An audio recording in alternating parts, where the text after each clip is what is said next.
আজকে ফেসবুকে সকালবেলা ঢুকছিলাম। সকালে হাঁটতে বের হয়েছিলাম 6:30টার পরে। তো দেখলাম ফেসবুকে হাঁটা শেষ করে একটু বসে ফেসবুকে ঢুকলাম। দীপ্তি চৌধুরীর একটা পোস্ট দেখলাম।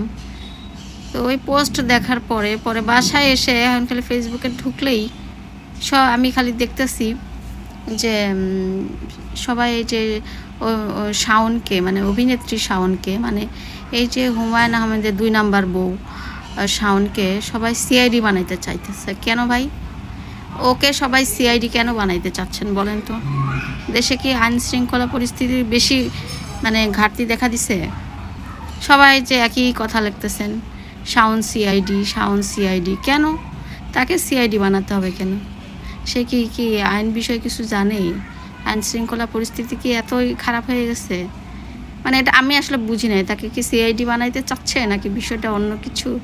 মানে এটাই দেখতেছি। যদিও ওই ভদ্র মহিলার প্রতি আমার কোনো নাই, ঠিক আছে, মানে অনেক আগে থেকে আমার একটু অ্যালার্জি তার প্রতি। সে 2004-05 সালে যখন আমি 2-3-4-5 যখন হাই স্কুলে পড়ি তখন থেকে তার প্রতি আমার অ্যালার্জি, ঠিক আছে। কারণ ওই যে হুমায়ুন আহমেদের আগে তো প্রচুর বই পড়তাম। এই মহিলার কারণে আমি তার বই পড়া বন্ধ করে দিছি। মানে এখন আর ভালোই লাগে না হুমায়ুন আহমেদের বইয়ের নাম শুনলেই। কেউ যদি বলে পড়ছি অনেক ভালো, আমার আর ভালো লাগে না। এখন বলি যে না, পড়ি নাই, কিন্তু আগে পড়তাম। কিন্তু এই মহিলা যখন থেকে তার সাথে জড়াইছে তখন থেকে আর ভালো লাগে না একদমই। সেই স্কুলে পড়া অবস্থা থেকেই তখন থেকে মানে আমার কেন জানি খুব বিরক্ত লাগে তার নাম শুনলেই। তো যাই হোক, জুলাই আগস্ট এগুলো আমি মানে নিয়ে কোনো কথা বলবো না, ঠিক আছে। জুলাই কি হয়েছে আমরা সবাই দেখছি। আমাদের অনুভূতি এখন শাওন বললেই কি বা অন্য কেউ বললেই কি, আমরা নিজে স্বচক্ষে তো দেখছি না। তো আমরা সাধারণ মানুষ, আমরা কোনো দল করি না ওইভাবে। তো খালি ভোট দেওয়ার সময় ভোট দিই, যেই প্রার্থীরে ভালো মনে হয় ভোট দিয়ে দিই, ঠিক আছে।